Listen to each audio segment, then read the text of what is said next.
Buon pomeriggio, benvenuti a tutti al secondo appuntamento con i Digitools. È un ciclo di webinar dedicati alle aziende sui temi legati alla trasformazione digitale.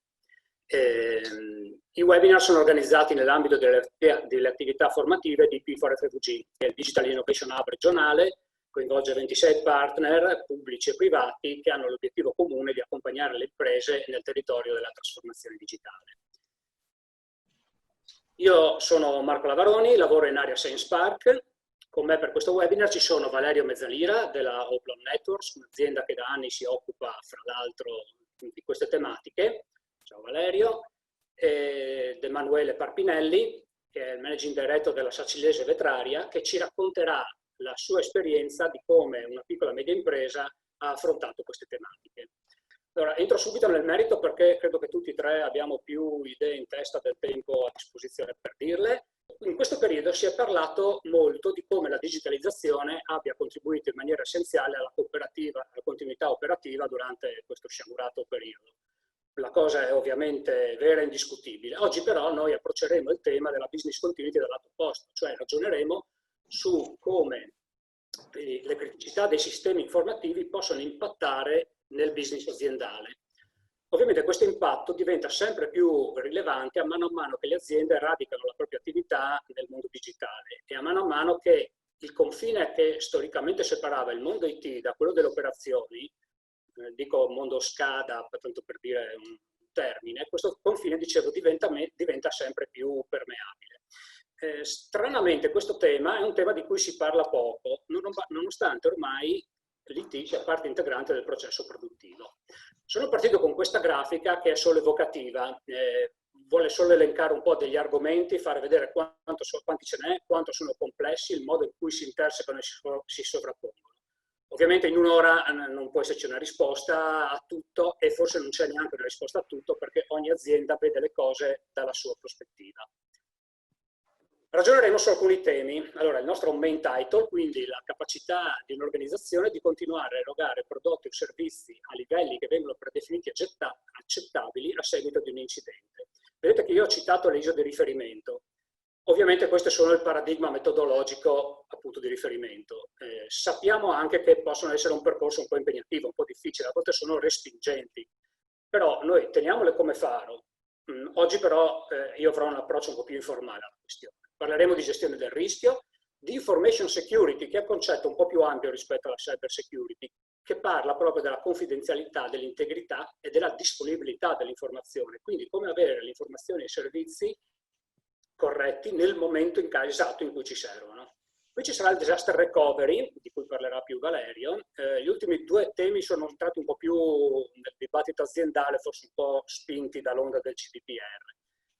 Disaster recovery e business continuity nell'IT hanno ingenerato anche una qualche sorta di ambiguità di cui appunto parlerà Valerio. Vi proporrei subito un piccolo questionario che chiedo di lanciare. Lo scopo di questo questionario è semplicemente conoscere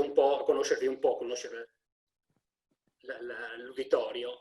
Chi non sapesse cos'è uno switch di rete può immaginarsi tranquillamente qualsiasi altro componente del vostro sistema informativo.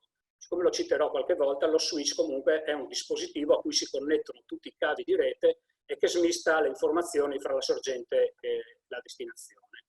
Mentre rispondete, io vorrei fare due piccole precisazioni. La prima è che ragionare su questi temi non vuol dire né fare i menagrammi né fare la parte dei grilli parlanti. Spero di non darvi questa impressione. L'altra cosa a cui si obietta sempre è che questo non è assolutamente un disincentivo alla digitalizzazione. Ci arrivo adesso con un esempio. Possiamo magari, lasciamo ancora un attimo il tempo per il polso, spero vediate la diapositiva.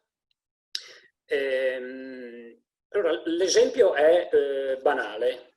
Se dobbiamo fare un viaggio, tutti noi sappiamo che ci possono essere 1000 cose che possono capitare nel tragitto. Questo però, anche per i più prudenti, non ci impedisce di fare il viaggio.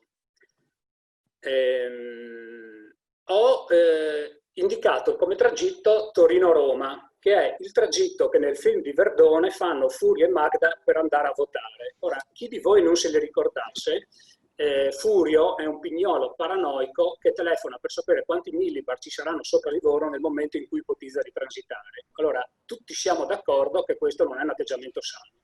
E questo tipo di discussioni non vuole in generale appunto un atteggiamento paranoico. Magari possiamo chiudere il polling per la votazione.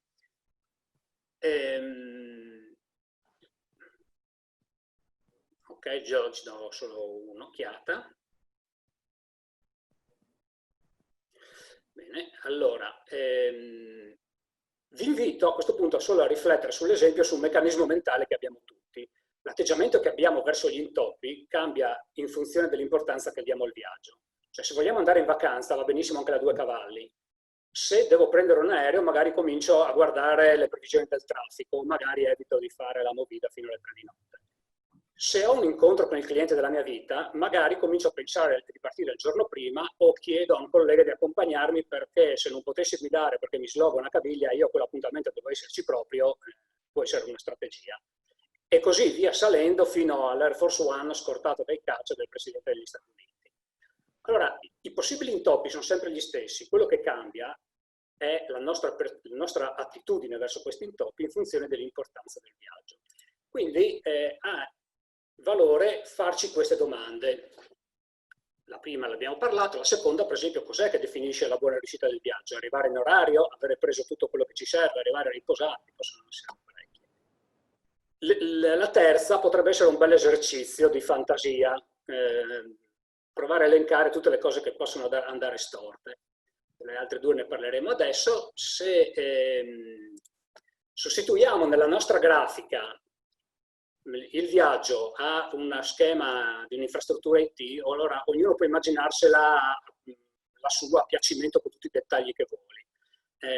Ogni oggetto è fatto di tante parti, hardware, software, firmware, sistemi operativi, applicativi, e tutte possono avere i loro problemi. Però le domande rimangono sostanzialmente le stesse. Sul secondo punto, per esempio, pensiamo che un sistema digitale che regola il funzionamento di una macchina di produzione che lavora con un minuto di ritardo sostanzialmente non sta funzionando. Una mail che arriva con un minuto di ritardo va benissimo. Vi faccio un esempio riguardo all'ultimo punto, cioè interrogarci se i nostri piani di riduzione del rischio veramente funzionano. Alcuni provider suggeriscono, propongono come linea di backup per una connessione fibra, una connessione basata sul 4G. Può andare benissimo, però quando la provate potreste anche scoprire che nella realtà non è che semplicemente andate un po' più lenti, scoprirete che proprio non andate. Su questo esempio ci torno dopo. Comunque, se vi sembra ragionevole quello che ho detto nelle slide precedenti, forse vi sembrerà ragionevole il titolo di questa slide, cioè che il problema è essenzialmente un problema, prima di tutto, un problema di management. La valorizzazione degli asset digitali, che sono l'hardware, il software, le persone sicuramente, ma i dati e i servizi, cioè quello che noi vogliamo avere dal nostro sistema digitale, in questo campo bisogna guardare un po' lontano. Nell'esempio di prima della domanda, se io ripristino la funzionalità dello switch dopo 4 ore, bisogna anche interrogarsi su qual è l'effetto di queste 4 ore di ritardo e come ritornerò alla normalità dopo queste 4 ore di ritardo. Attenzione anche che se io offro un prodotto intelligente ad un cliente e perdo 4 ore di connettività, magari di fatto non succede niente, ma se la sensazione del cliente è sì, ok, è intelligente, ma funziona un po' quando vuole, l'effetto sulla reputazione o sulla fiducia per quel prodotto può entrare nel calcolo dei danni. La seconda riga è un po' più criptica, ve la spiego. Il primo acronimo dice appunto qual è il massimo tempo accettabile per uscire dall'emergenza, compresa l'onda lunga che spiegavo prima, quindi alla fine di tutti gli effetti dell'incidente. Il secondo ci dice qual è il livello minimo di servizio che deve comunque essere garantito per poter dire di aver implementato accettabilmente la business continuity. Nell'esempio di prima della linea 4G, per esempio, potremmo decidere che in caso di problemi possiamo bloccare tutta la navigazione degli utenti verso internet e per esempio decidere di lasciare solo il traffico che dal mio sistema IoT va al mondo cloud. Potrebbe essere una soluzione di minima accettabile. Gli ultimi due, che sono un po' più noti perché entrano sempre nel momento in cui si deve definire le soluzioni tecniche per il business continuity e disaster recovery, l'RPO ci dice sostanzialmente quanti dati sono, quante informazioni sono disposto a perdere nel momento in cui c'è un incidente. L'RTO è il tempo massimo che un servizio può rimanere indisponibile prima che ci siano conseguenze sul business aziendale. Faccio un esempio: se il software delle paghe rimane offline per 15 minuti, probabilmente non succede niente di rilevante. Credo sia abbastanza indiscutibile che anche gli altri 3 punti sono di pertinenza esclusivamente della dirigenza aziendale. Allora, nonostante questi ragionamenti, però, non so se anche a voi è capitato di vivere questa situazione.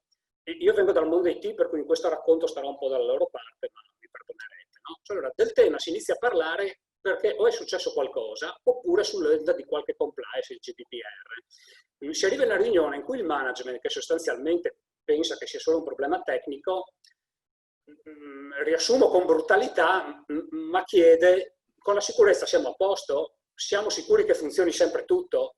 Ovviamente queste due domande così poste non aiutano. Dall'altra parte l'IT arriva alla riunione con delle slide in cui presenta delle reti full meshed prese dai manuali della Cisco, repliche di storage e tutto un armamentario di diavolerie che ovviamente al management interessano molto poco. Dunque, alla fine di questo dialogo fra sordi, di solito è l'IT che rimane col cerino in mano. L'IT che a questo punto inizia a fare cose, mosso prima di tutto dal cuore di appassionato di tecnologia che vuole prendere tutte le ultime novità. Dall'altro lato si rende conto che in caso di problemi sulla graticola è il primo a finirci e quindi comincia a fare delle cose che gli consentano poi uno storytelling per uscirne in maniera dignitosa nel momento del problema. Una specie di antibiotico a largo spettro in cui sostanzialmente le stesse misure si spalmano sia sul MES come sul disco di rete che contiene i video della cena di Natale. La questione è che qualsiasi misura così pensata è in essenza sbagliata, perché mancando l'obiettivo tutto potrebbe essere troppo, come Furio di Verdone, o troppo poco.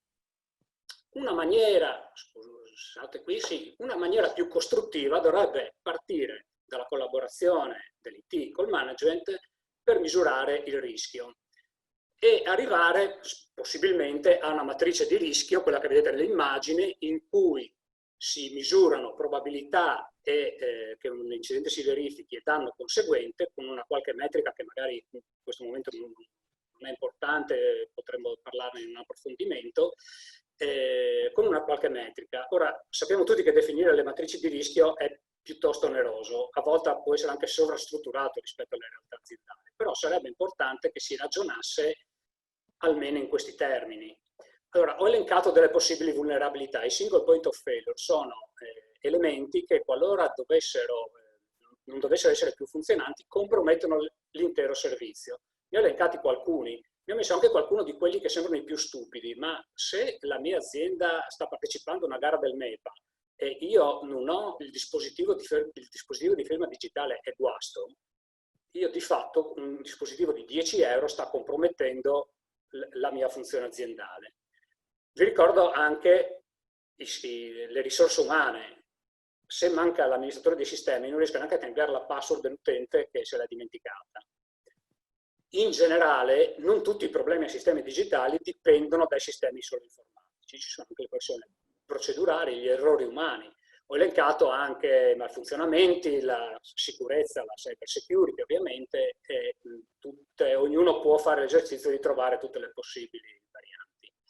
Si passa poi alla valutazione del danno. Proviamo a fare in maniera informale la matrice di rischio per il caso dello switch di prima. Allora, di solito il temporale capita di venerdì sera, no? A questo punto contattiamo l'amministratore di rete, che però è partito per la montagna e non è raggiungibile. Dopo un tempo infinito riesco a contattare un tecnico che recupera un vecchio switch, di cui però nessuno si ricorda esattamente come si configura, poi si scopre che il protocollo di spanning tree non è compatibile con quello degli altri switch, un sacco di problemi. Alla fine il risultato è che ci sono state 20 ore con 10 macchine di produzione isolate. quindi informalmente probabilità dell'incidente, boh, insomma, diciamo elevata, insomma, c'è una probabilità consistente. Il danno è enorme, quello che scriviamo sulla matrice è tragedia. Una volta che noi ci siamo fatti tutti questi conti, a questo punto bisognerebbe entrare in quella che è la gestione del rischio.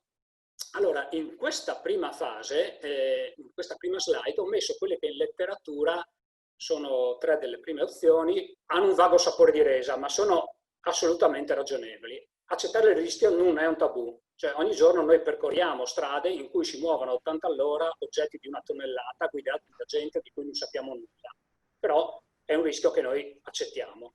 Eliminare il rischio significa osservare che il rischio è troppo alto oppure il costo per ridurlo è troppo elevato. A quel punto possiamo decidere di rinunciare a quel servizio, a quell'informazione. La terza è trasferire il rischio, per esempio stabilendo delle polizze assicurative.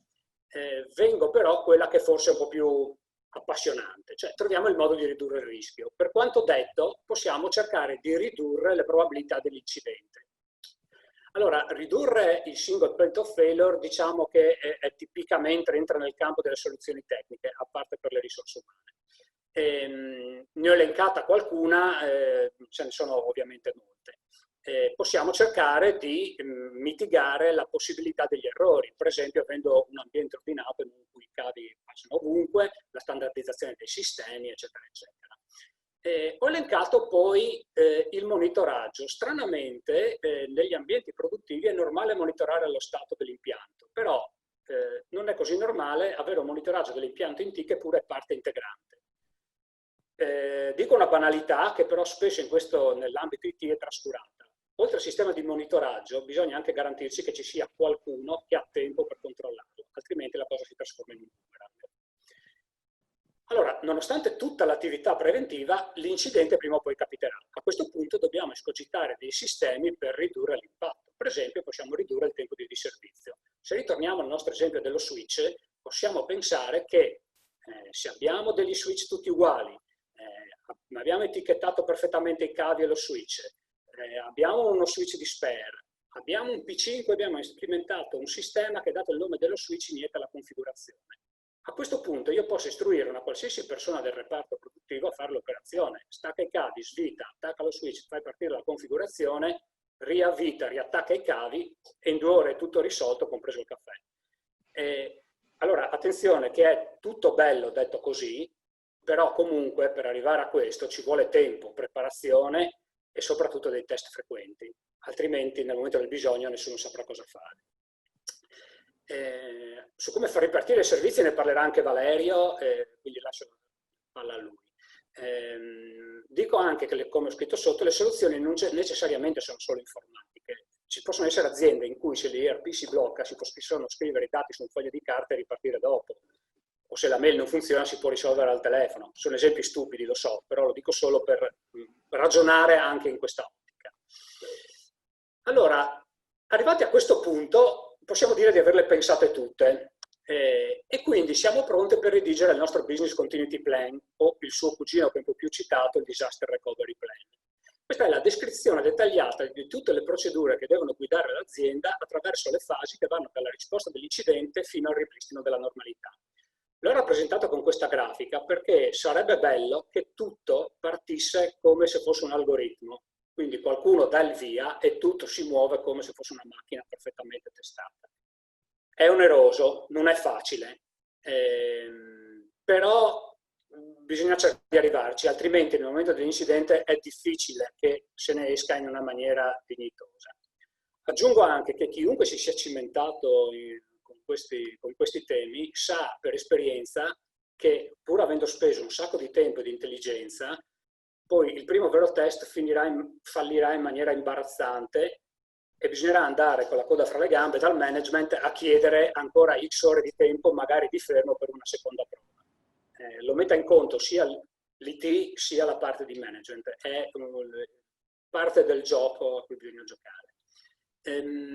Un'ultima slide, riassumo poi i vari passi riavvicinandomi un po' a quello che è il percorso canonico delle ISO, pur mantenendo sempre un atteggiamento un po' più informale. La prima, stabilire il contesto, ci dice di limitare il nostro interesse. questi compiti sono abbastanza complicati in un'azienda. Quindi se vogliamo parlare degli ERP, restiamo sull'ERP, se vogliamo parlare della logistica, restiamo sulla logistica, però limitiamoci, altrimenti rimarremo schiacciati dalla vastità del compito. Le ultime due, che sembrano un po' le raccomandazioni della mamma, che nessuno fa, però bisogna farle, i test sono essenziali. È anche la fase in cui bisogna verificare nel tempo se tutto funziona, adattarsi ai cambiamenti ogni volta che noi facciamo delle modifiche e cercare di migliorare il piano di esecuzione. Allora concludo dicendo che questo percorso è l'unico che, anche condotto in maniera informale, evita da una parte sorpresa al manager e per gli amici dell'IT è l'unico che permette di avere le spalle protette. Dunque io con questo ho finito la mia visione del mondo e quindi lascerei la parola a Valerio che ci racconterà un'altra parte del problema. Fermo la presentazione. Bene. Dopo Valerio.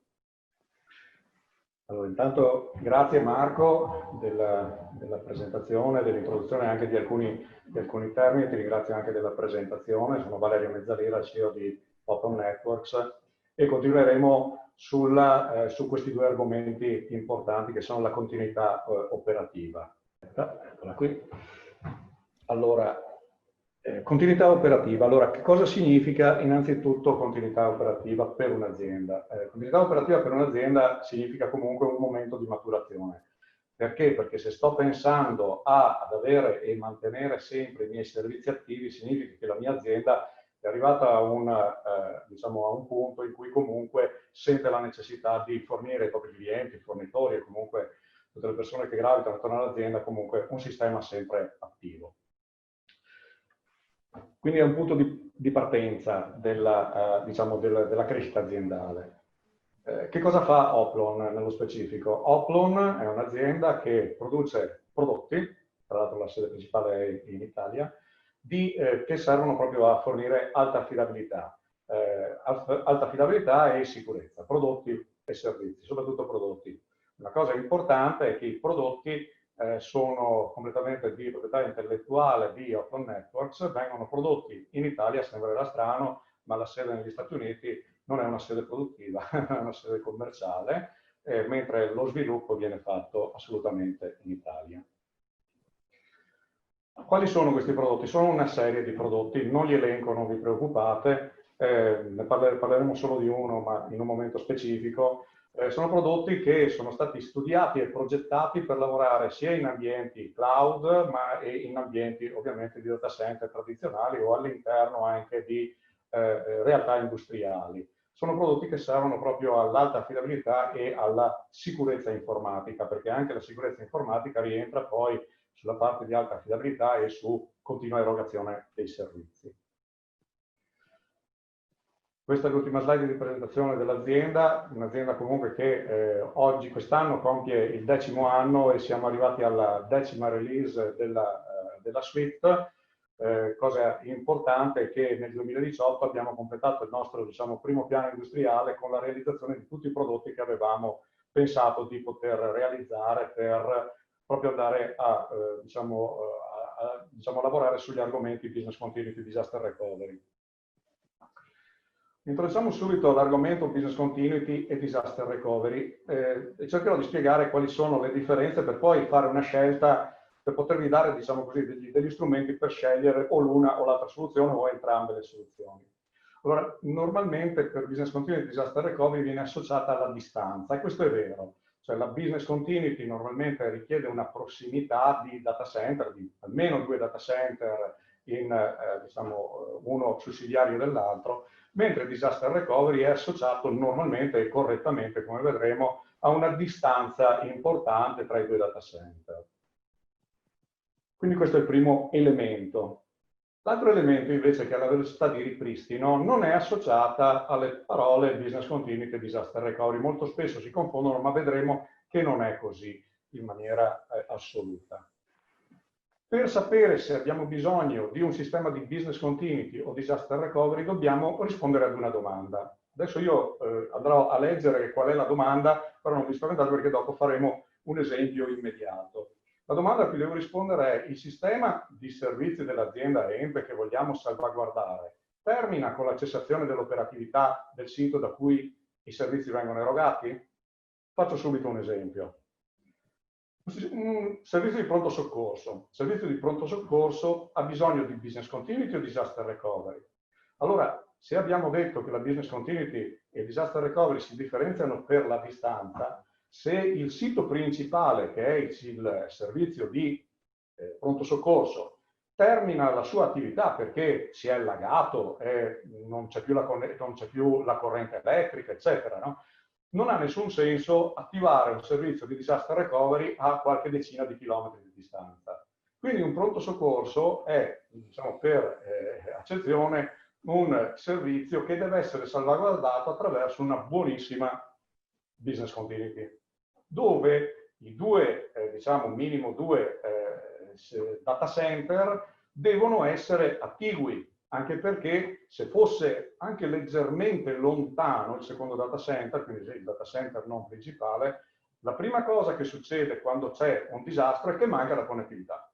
Manca la connettività, diciamo così, terrestre, cablata, ma manca anche la connettività proprio mobile, perché molto spesso per eccesso, proprio per indisponibilità proprio della rete mobile. Quindi una cosa importante per un servizio che termina la sua attività nel luogo è che ci sia una rete e una connettività locale molto forte e ridondata, proprio per permettere di sopportare dei problemi che si causano, diciamo, localmente.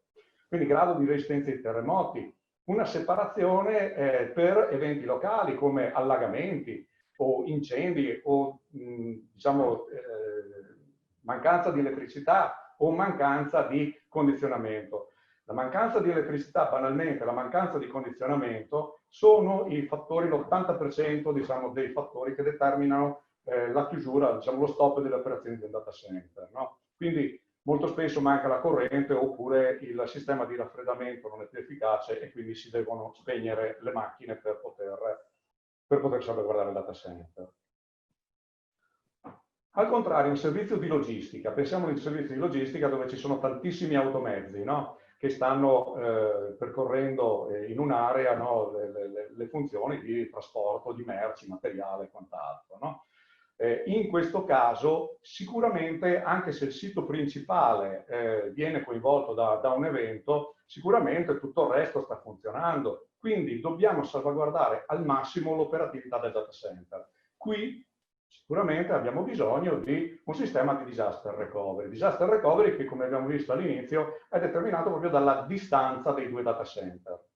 L'altro problema che immediatamente ci si pone è quanto distanti devono essere i due data center.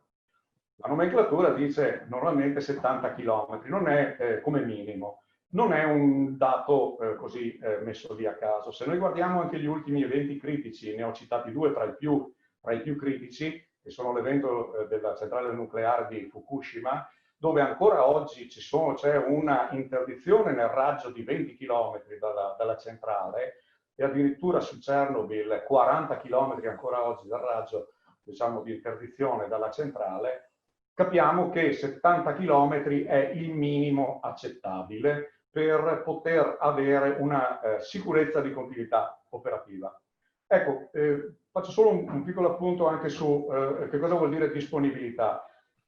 Su questi 20 e 40 km ovviamente c'è un'interdizione. Magari il data center è assolutamente agibile, no, ma le persone non ci possono arrivare.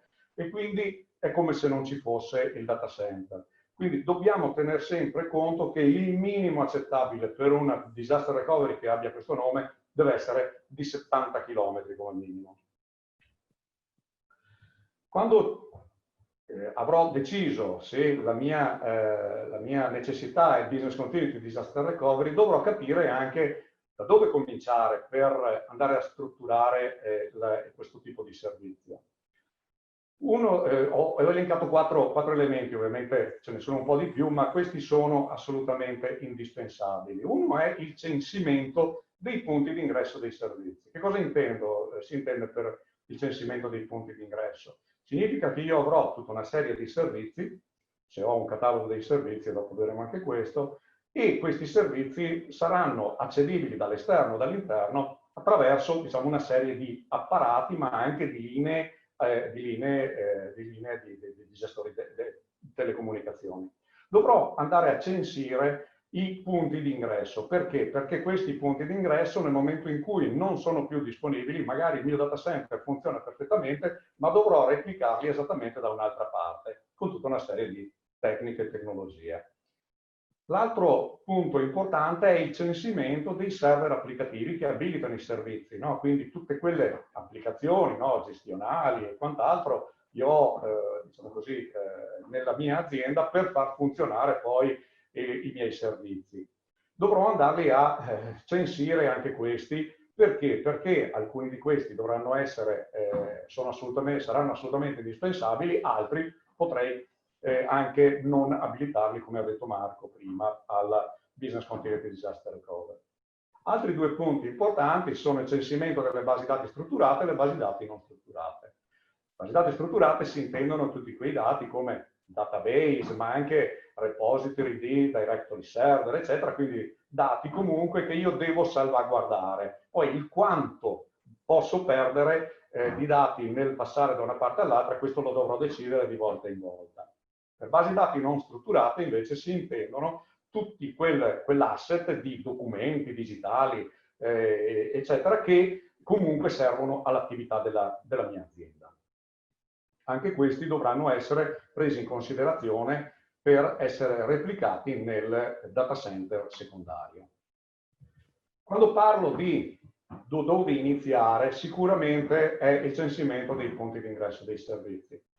Questa parola, magari se non l'avete mai sentita, Application Delivery Controller, è un sistema che serve proprio a concentrare le richieste che arrivano per essere poi erogate e per essere smistate non solo nel data center, diciamo interno, ma anche su data center esterni, nel caso in cui servizi che sono residenti su un data center non siano disponibili. Catalogo dei servizi. Il catalogo dei servizi è importantissimo. Perché? Perché dovrò andare proprio da un punto di vista di servizi di business, no? Quindi gestione magazzino, contabilità, eccetera, a formare una specie di diciamo, lista ABC per dire quali sono i servizi che assolutamente sono indispensabili per la vita della mia azienda e non posso, diciamo, devo accelerare comunque il ripristino nel caso di ci sia un problema. È chiaro, per esempio, che la gestione di un magazzino, no, per un sistema di logistica può essere un elemento critico se ho tantissimi mezzi che stanno viaggiando sul territorio. Quindi dovrò fare questa classifica e poi sotto andare ad elencare quali sono gli stack applicativi che servono poi ad erogare quel servizio. Perché? Perché tutti gli stack dovranno essere poi replicati nel data center secondario. L'altra domanda che ci si fa immediatamente, nel momento in cui sto parlando di business continuity o disaster recovery, è se mi devo dotare di un sistema automatico che prenda la decisione, nel momento in cui si presenta un evento, di spostare i servizi dal data center principale al data center secondario. Il fatto di scegliere una decisione umana, che normalmente non è mai in capo ad un'unica persona, anche lì per motivi di ridondanza, ma normalmente è un comitato di disastro, no, che decide se spostare i servizi, poi andrò leggermente nel particolare anche dei costi, oppure una decisione automatica. Quale scegliere delle due? Potrebbero anche essere scelte entrambe, cioè alcuni servizi hanno bisogno di decisioni automatiche o altri non hanno bisogno di decisioni automatiche. Qual è il fattore determinante? È la velocità di ripristino. Se io ho necessità di ripristinare immediatamente o nel più breve tempo possibile un servizio, molto spesso devo dotarmi di un sistema che prende delle decisioni automatiche ed esegue questo tipo di lavoro. Tanto per fare un altro esempio, no, diciamo anche di tempo di ripristino e business continuity disaster recovery che non sono, diciamo, non sono assimilabili, è per esempio il sistema 118. Ho fatto questi esempi estremi perché così poi voi possiate sulle vostre aziende poi calare la vostra realtà. Per esempio il sistema di 118 è assimilabile a un sistema di logistica, dove ci sono tantissimi mezzi e persone che in un momento critico sono impegnate nello svolgere le loro funzioni.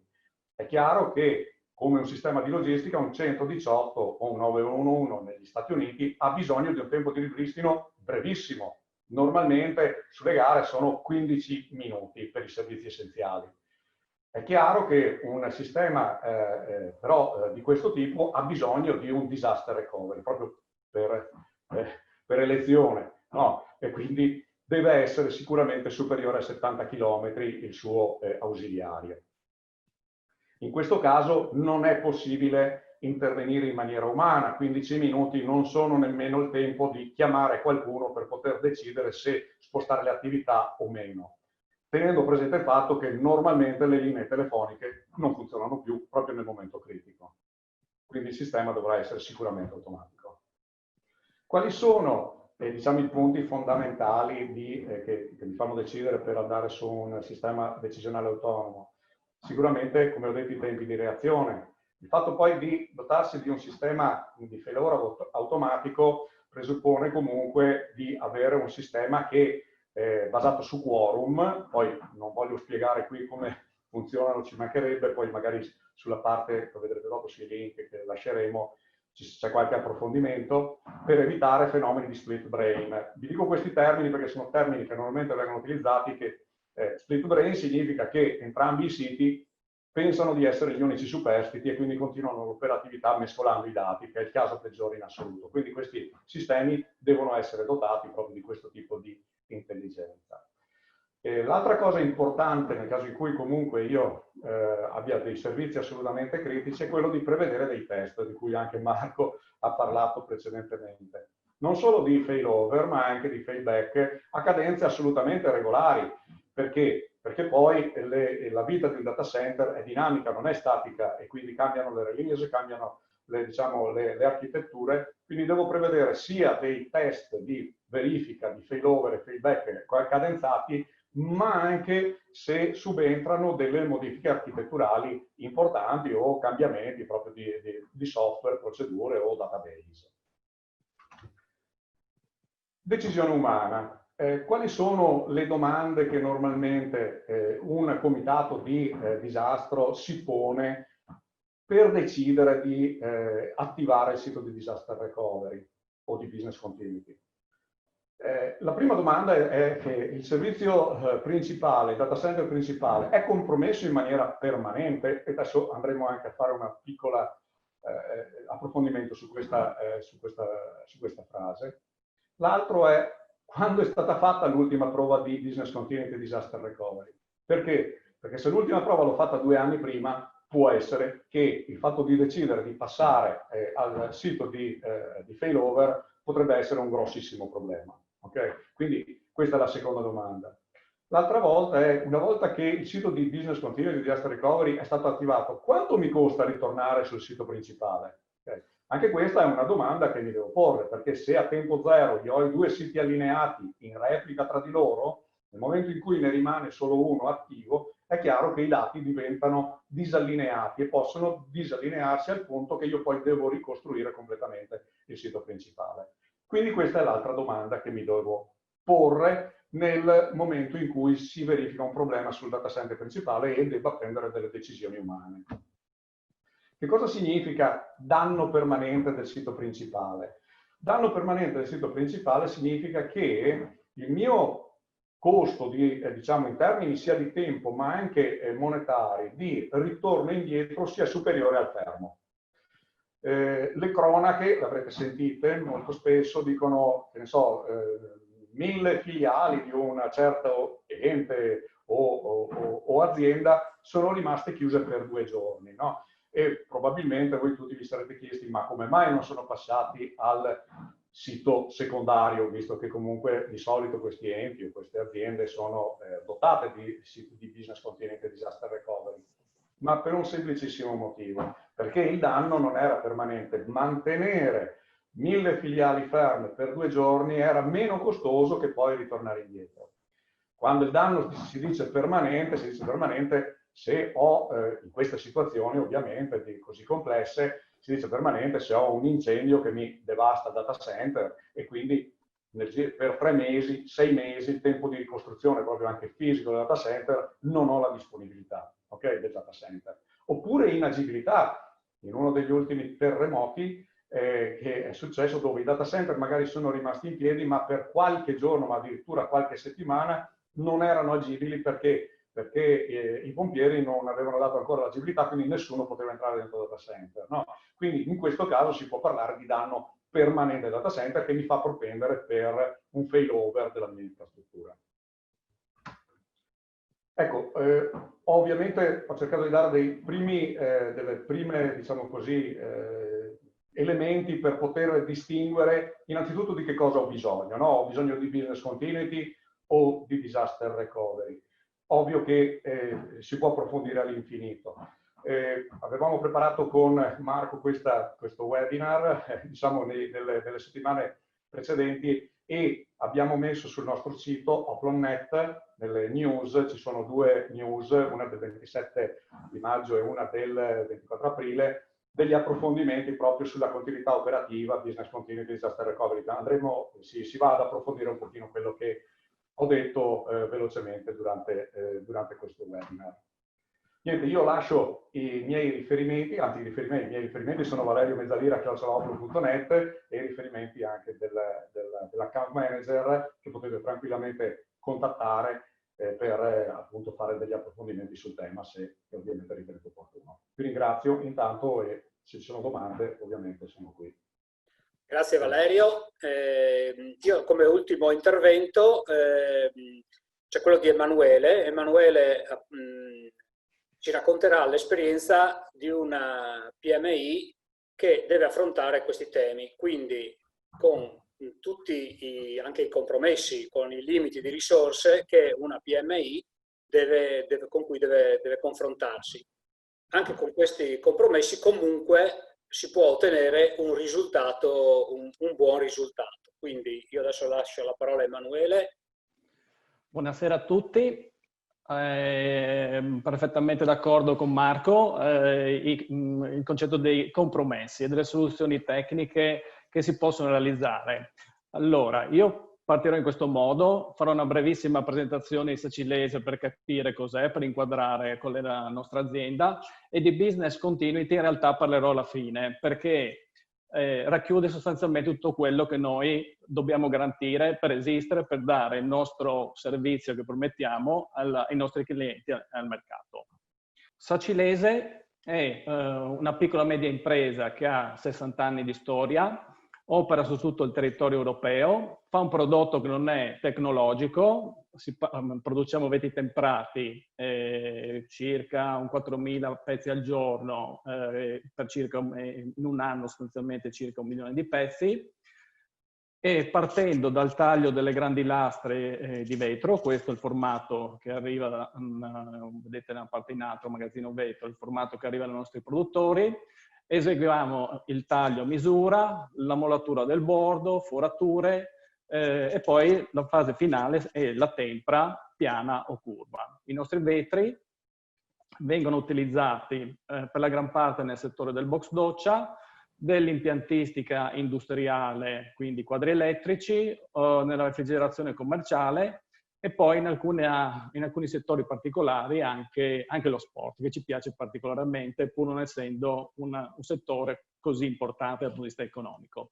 Interagiamo con aziende di tipo padronale, ma anche aziende multinazionali. Sostanzialmente perché una piccola media impresa come Sacilese, che è composta da circa un centinaio di persone, ha affrontato la digitalizzazione. Innanzitutto per dare un servizio diverso rispetto alla nostra concorrenza. I nostri clienti ci hanno chiesto particolari servizi di fornitura, tipicamente tempi, e grazie alla digitalizzazione noi siamo riusciti a offrire quello che questi clienti ci chiedevano. La digitalizzazione ci serve per il costante monitoraggio delle prestazioni aziendali e soprattutto, lo metto per ultimo ma racchiude il tutto, per la registrazione del know-how e delle informazioni aziendali. Digitalizzazione come richiesta dalla clientela. Sostanzialmente nel tempo alcuni clienti molto importanti per noi, che rappresentano un 70% del nostro business, ci hanno chiesto quantità elevate di vetri customizzati forniti in tempi molto rapidi, 2-3 giorni. Per fare questo è stato necessario interagire con i clienti per ricevere gli ordini tramite database. Stiamo parlando di 1 migliaio di pezzi al giorno su 4.000 pezzi. Fino a quando questo quantitativo era un centinaio si poteva fare manualmente, quindi inserimento di tabelle per realizzarli. Quando questi quantitativi sono diventati 1.000, ovviamente i database sono stati fondamentali. Quindi noi riceviamo gli ordini da questi clienti tramite database, i database vengono importati nel nostro ERP aziendale e siamo riusciti a far dialogare l'ERP con il software di produzione, creando, perché è una cosa importante e fondamentale, altrimenti non funziona tutto il sistema, creando un codice univoco per ciascun vetro. Quindi noi in automatico il sistema battezza, nomina il vetro. Il vetro, quando viene generato, quindi nella fase di taglio, viene etichettato. Su questa etichetta è presente un barcode o un data matrix che il vetro che arriva fino alla fase finale della produzione. In ciascuna macchina di lavorazione ci sono sistemi di derivazione del barcode o data matrix. Le macchine sono collegate in fibra ottica ai server aziendali e quindi sempre tramite applicativi interni siamo riusciti a fare in modo che le informazioni trasferite che ci vengono date dai clienti in qualche modo vengano utilizzate dalle macchine per eseguire in automatico le lavorazioni su questi vetri.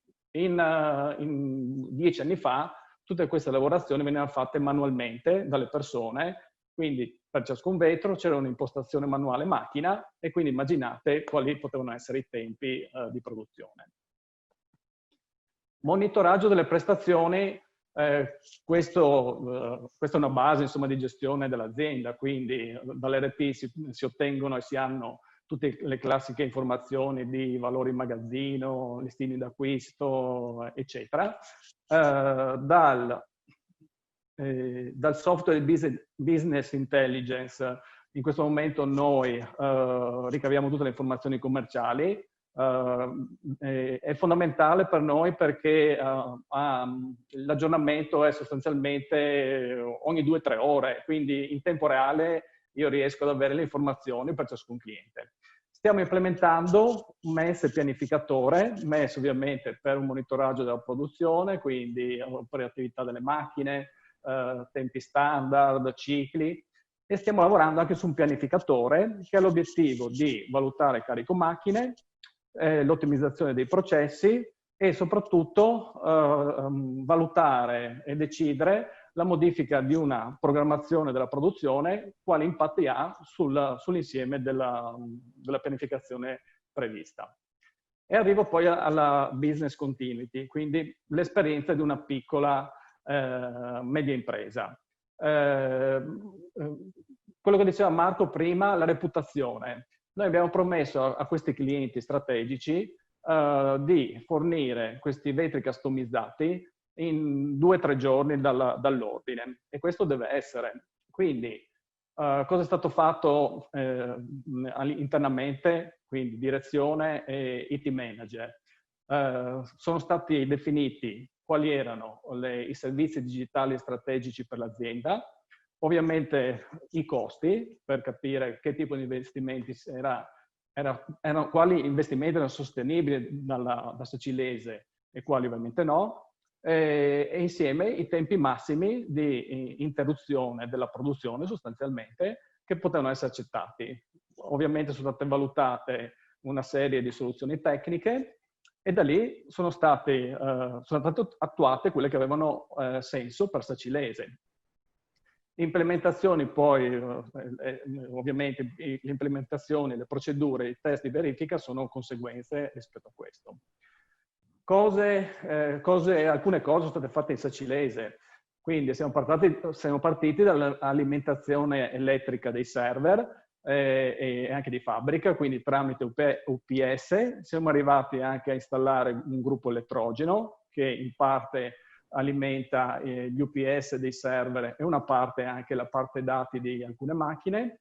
Abbiamo realizzato una LAN interna ridondante, doppia alimentazione verso l'esterno, quindi tramite fibra ottica, che anche questo è un tema. Da noi la fibra ottica è arrivata insomma da poco tempo, quindi anche qui stiamo evolvendo anche legato a questo, perché questo anche sono situazioni che probabilmente capitano in alcune aree industriali della nostra regione, non solo, che non sempre la fibra ottica è disponibile.